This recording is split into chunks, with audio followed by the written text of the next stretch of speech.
So it's hard to look at IDW and not come away with a conclusion that it's not so much a dumpster fire, but it's a dumpster fire that's somehow mobile. Like, you know that movie where the cities roamed around on the planet? Remember that one? Nobody went to see it.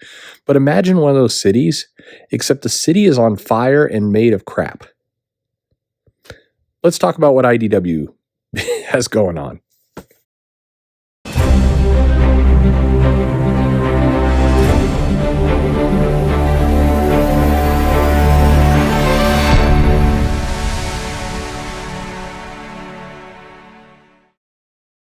All right, so the movie we're talking about is Mortal Engines there, which was just a terrible movie. Anyway, so IDW is one of the major publishers in comics, and they have been struggling for quite some time. Now, I've done several shows with Wes over at Thinking Critical, and he hasn't reached out, but I have a feeling we're going to be talking about this one too.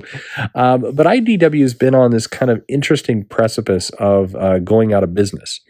And to really kind of explain what's going on with IDW now, where there's been a host of massive management changes, all tied to mysterious circumstances in the course of 7 days, I think it's best to take a page from history. And in this case, we're going to go all the way back to 1894.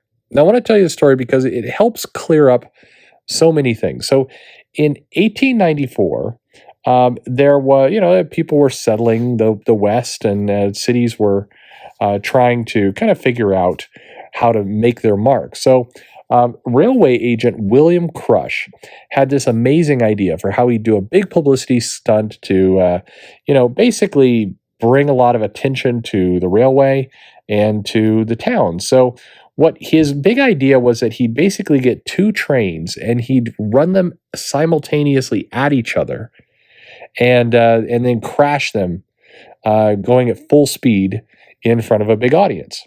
Now, you might at this point think to yourself, that is a terrible idea, but no, William Crush moved ahead with his plan. And so he basically, and this thing, how those articles go, you won't believe what happened next.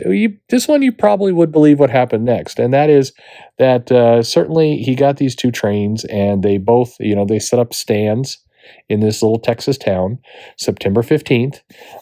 Tons of spectators poured in, and they paid to get there, and over 10,000 had kind of amassed to watch these two trains smash into each other because, back in that time period, why not? So as the trains got up going about 50 miles an hour and they crashed, you might not be surprised to discover that they blew up, sending shards of metal and wood and steel flying all over the place, including into the crowd where people died and were trampled to death in the ensuing chaos. Well, you might say to yourself, what does that have to do with comics? And I would say that's probably the best description of IDW right now. So, about a little more than a year ago, good old Chris Ryall was brought back to the company. Now, there have been a lot of, I'd say rumors and mumbling about Ryall that had been going on for quite some time, but Ryall was also a big, we're doing it for the people kind of person as well. Now, meanwhile, throughout all this, IDW is desperately trying to get sold. They're on the seventh inning of their scheme to basically be bought. I think that IDW had been set up with a lot of private investors, and they were really trying. They'd raised more money than they really know what to do with, and certainly more money than they were turning a profit of. And they were trying to get some deals out of Netflix. And it didn't work. And when I say Netflix, hey, they're not picky. It could have been a deal out of Amazon. It could have been a deal out of anyone. So they got 3 series out there, but none of them particularly did very, very well. The strongest of them was Lock and Key, and that was the one where they had the least amount of financial benefit out of it because they'd shared a lot of the revenue in the making, and and they actually took the least out of that one, and that one was their hit. Unsurprisingly, you might say, the company that got the majority of the revenue, got more of the revenue, was Netflix. And hey, of all the series that they put out on Netflix, that's the one that Netflix promoted. Isn't that crazy how that works? It's like they're business people who try and make money. It's a crazy thing, folks. I don't know what to tell you. Anyway, so Rael comes into IDW to kind of try and salvage this situation. The IDW is bleeding cash. The world is not going in their favor. They've had some very high profile projects. They have a license to print the Marvel comics that proceeded to go pretty much nowhere. They had some statements to shareholders around getting into different channels and really streamlining this comics to movie plan that just didn't really go over. So Rael, who had been editor-in-chief, he was found, believe it or not, working with Kevin Smith on moviepoopshoot.com, which is an awesome just thing on your resume. You went from movie poop shoot to IDW, and somehow that's a step down. I mean, how could that possibly be? At any rate, he did do some good work. He brought some people in. He got kind of a number of things going, and then he left. And then kind of unexpectedly, he is brought back in December of 2018. He had, basically stepped down 6 months prior. So he left, and then he came back 6 months later. And then, say a few weeks ago, but no, sorry, what am I saying? A few weeks ago, the 21st, 1 week ago, he kind of very, very abruptly stepped down as president and publisher. They did a nice little joint press release talking about how he's going on to pursue other creative ventures, which is, always cool that when that goes on. So, some new people were promoted, and the new publisher, Judd Myers, takes the role, and there's some fanfare about IDW, bigger and better than ever. So he's promoted into the world, and 5 days later, he's strangely placed on administrative leave, and now there's somebody else who is coming in to basically now do that job. So what did Judd Myers do? Well, we're not sure, but one thing we do know for sure, here's where it gets dodgy, right? So he did officially tweet the Black Lives Matter pledge. So it can't be racism that he's involved in, because that would be hypocrisy. But he did not retweet the men won't sexually harass people pledge. So, could be that. I mean, I don't want to speculate, but he didn't retweet that pledge. So all bets are off. I also want to point out at this point that his Twitter handle is Blast Off Judd, which when I first looked at this, I was looking up the story, it looked like Blast of Judd, which just, that's not what you want to put in there. So anyway, where does all this leave IDW? Well, in a word, screwed. Taking a step back for a moment, because when you're in comics, some of this stuff starts to feel kind of normal. If you watch, there's a show on Netflix right now called The Politician, and if you watch that, it's wacky hijinks every episode of this guy who's basically trying to run for state senator, and you might walk away with the impression that this is how normal people conduct themselves, but the reality is, no, that's entertainment, and normal businesses are usually quite boring because they want to stay in business and continue to make money and keep their jobs. It's crazy things. So IDW is very much in a lot of debt. They do not have a huge hit coming around the corner. They have a lot of licensed properties, and even at Comic-Con, they kind of led with a lot of those licensed properties, whether it's Sonic or G.I. Joe, Transformers. There is, in theory, another Lock and Key season coming to Netflix at some point, but like I mentioned, it's not going to give them a ton of cash. And so what happens next?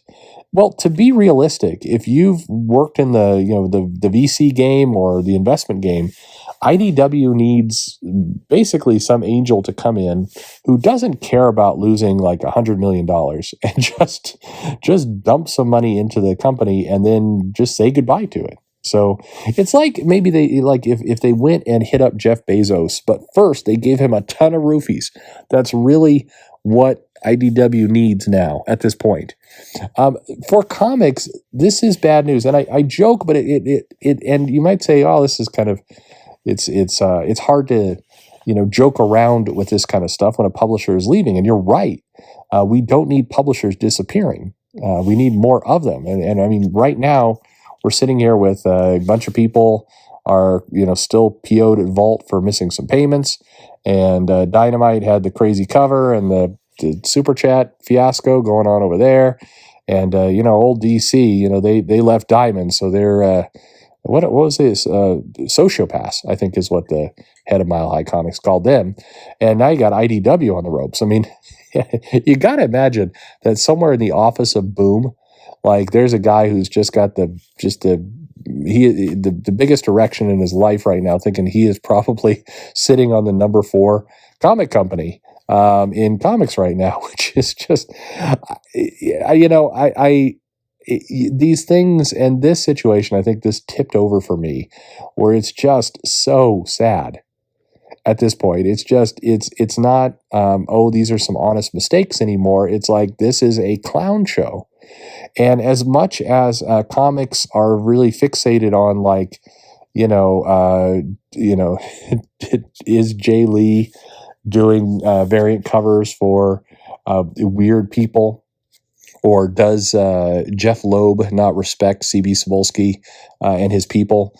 I mean, as much as those things are entertaining, it's not good for a publisher to go away like that, to be on the ropes. We need more places printing comics, both to give people work and also keep the lights on, keep things moving. And so this stuff's not good. But this whole IDW situation has passed a point of no return, of just cluster. I mean, like I said, this reminds me of the guy in Texas who rammed 2 trains into each other because it would be really cool. That's really where we're at with all of this. So what do you think? Is this it for IDW? How do they come back from this? Is there a way to come back? And what do? Do you, at this point, do you just throw up your hands?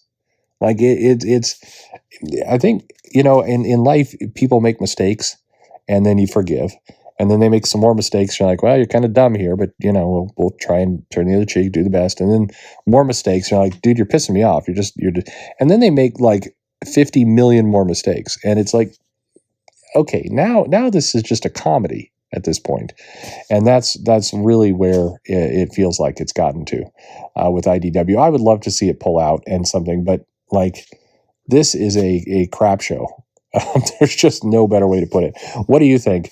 Are you a fan of IDW? Do you collect those comics? Do you? What do you think? What do you make of all this? Leave me a comment below. Hey, like, subscribe if you don't mind. Follow me on Twitter or Facebook, or send me a mail at Gmail at comicsperch.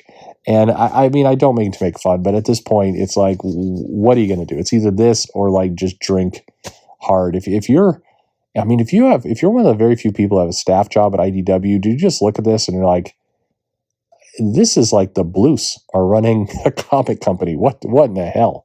I don't know. I speechless. There you go. Hey, thanks for listening.